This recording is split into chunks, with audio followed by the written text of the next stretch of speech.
Cris, deixa eu trazer aqui uma notícia que acaba de sair, inclusive, na revista Veja, no portal da Veja. Bolsonaro empata numericamente com Lula numa nova pesquisa, tá? Essa pesquisa que eu vou trazer para vocês, os números, é uma pesquisa chamada pelo Instituto GERP, G-E-R-P, e apontou, inclusive, o presidente Luiz Inácio Lula da Silva empatados com 38%. Então, temos Lula 38%, Bolsonaro 38%, Ciro Gomes 10%, Simone Tebet 3% e os demais candidatos não marcaram mais do que 1%. Essa pesquisa, ela ouviu 2.098 pessoas de 1 a 5 de agosto, ou seja, essa semana, e foi registrada hoje no TSE com o protocolo BR-009327/2022. Está, inclusive, no portal da revista Veja. Quer comentar, Serrão, por favor? Sempre vale a pena comentar e lembrar o fato altamente relevante, óbvio, ululante.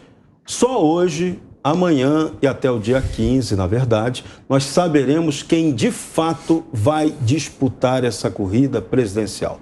Tanto candidatos a cargos executivos, quanto também a senador e deputado. Deputado estadual e deputado federal. Então, antes disso, antes da gente ter a definição completa dos nomes, tudo foi precipitado. A partir de agora é que as pesquisas têm que cumprir o papel de traçar diagnóstico do momento e não fazer prognóstico e propaganda como elas têm feito até agora. Então a gente espera que de agora em diante, com definições de candidaturas, as pesquisas cumpram o seu papel de diagnóstico, o papel científico que se espera delas, e não o papel de manipulação política, que é propaganda ou então induzir prognóstico de vitória eleitoral de A ou de B, sendo que a eleição é só dia 2 de outubro. Projetando o segundo turno, você não sabe nem quem vai para esse segundo turno. Totalmente fora da circunstância do segundo turno, que é uma outra eleição depois da primeira eleição. Então, vamos parar com essa leviandade e vamos tratar o assunto pesquisa com seriedade. É isso que se espera. Olha só, Piperno, segundo os dados aqui da pesquisa, ambos, tanto Lula quanto Bolsonaro, oscilaram dentro da margem de erro. Então, Lula tinha 39% das intenções de voto, caiu para 38%, e Bolsonaro tinha 37% das intenções de voto na última pesquisa GERP e subiu para 38%. Alguma mudança substancial aí ou não? Paulo, o Instituto que já tinha dado um empate técnico no levantamento anterior e continua dando uma situação de empate. Então, em relação ao que a GERP fez um mês atrás, não há novidade nenhuma. Perfeito. Constantino, tem algum destaque aí desses números que eu passo? Acho que dá para constatar mais uma vez Ciro Gomes e Simone Tebet também estacionados, né? Aliás, todos praticamente estacionados. Subiu, com 2 dígitos. Né? O Ciro deve ter em torno de 10% e a disputa está ali, Photochat, Lula e Bolsonaro, segundo essa pesquisa. Agora, veja, eu tenho as mesmas ressalvas que a Cris já apresentou aqui, as pesquisas, o Serrão eu tenho também, já falei várias vezes isso, e acho mais, como historicamente elas sempre erraram para inflar números de candidatos da esquerda e diminuir números de candidatos da direita, se ela já está dando empate técnico, eu diria que o Bolsonaro está uns pontos na frente. Tem uma turma bolsonarista muito empolgada, fala assim, vamos levar no primeiro turno. Até o PT também já desistiu dessa história de primeiro turno. Não vai encerrar no primeiro turno. A disputa é apertada.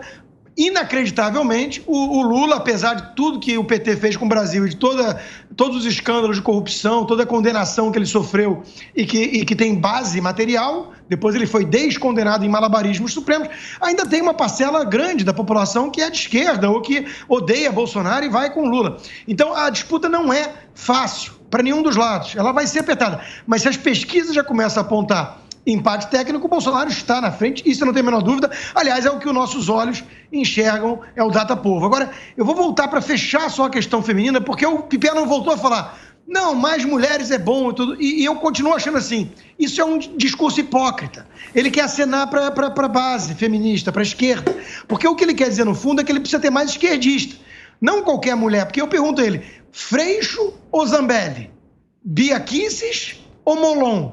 é óbvio que ele prefere os homens de esquerda. Então, quando vem com esse papinho mais mulher, é porque, no fundo, eles querem mais mulher de esquerda. O feminismo é isso. Nenhuma mulher feminista enaltece a Margaret Thatcher. Pô, nós estamos falando do século XXI, nós estamos em 2022. A Margaret Thatcher foi primeira-ministra da Grã-Bretanha lá atrás. 11 anos, gestão altamente impactante, eficiente, resultados para mostrar, liderou o país na guerra das Falklands, da Argentina, e um monte de outras conquistas, sofreu atentado de bomba dos sindicalistas trabalhistas, que o Piperno enaltece, tentaram matar o ministro dela e ela no hotel, e a Thatcher não é enaltecida pelos feministas. Por quê? Porque ela é conservadora, né? Então chega de hipocrisia, mas mulher é uma ova, a gente quer mais gente de direita no Congresso. Nós que somos de direita. O Piperno que é mais esquerdista. E ponto final. Você não prefere a Zambelli, não, Piperno? Oi? Você não prefere a Zambelli, não?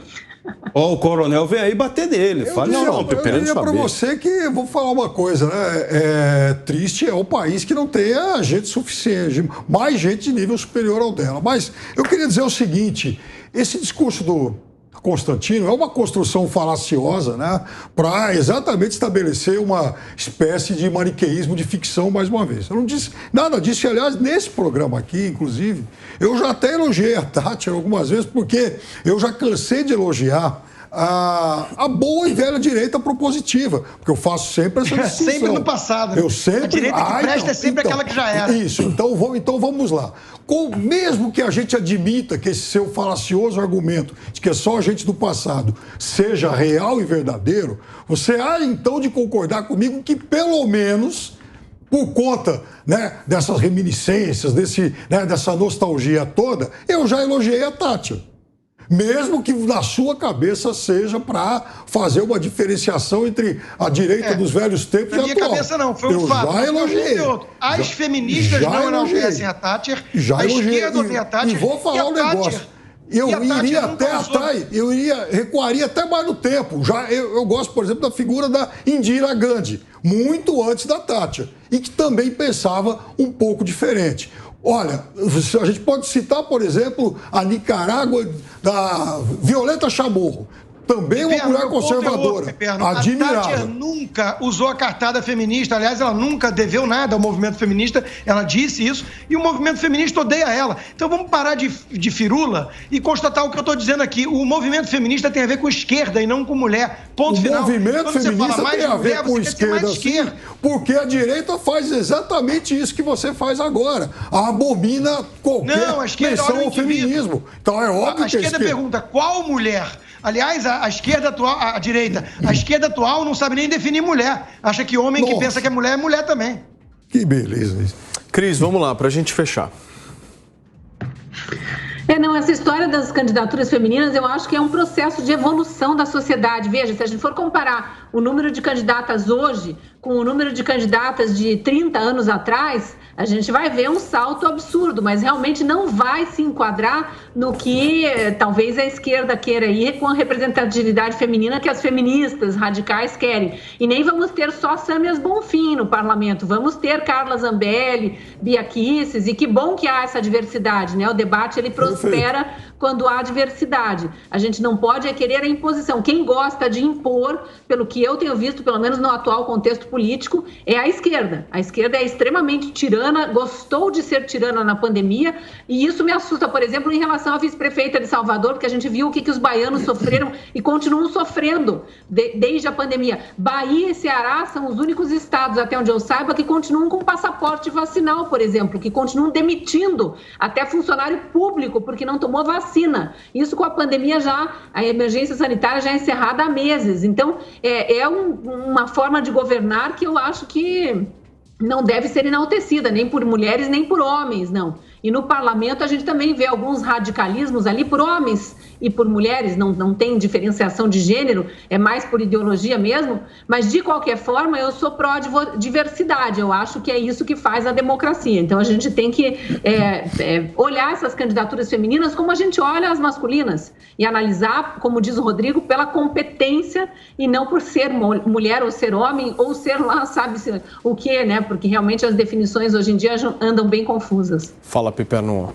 Não, eu também concordo, a gente tem que ter diversidade sim, nisso eu concordo com a crise, só para Já que ela tocou no caso de Salvador, veja, Salvador, o prefeito, no primeiro ano de pandemia, era ACM Neto, um político do lado de centro-direita, um político conservador, muito respeitável, por sinal, que fez 2 ótimas gestões e é o candidato a governador, por enquanto, mais bem avaliado das pesquisas.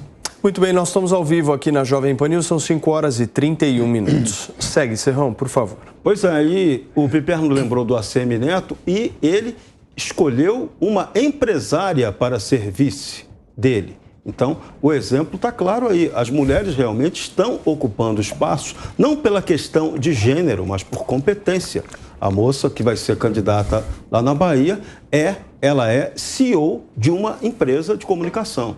Então, tem nível. Então, a gente precisa, na gestão, gente que entenda de gestão, que tenha nível, que tenha princípio de honestidade e ética. É isso. A questão não é gênero. A questão é a qualidade desse ser humano que vai estar ocupando a função pública. Esse é o ponto fundamental.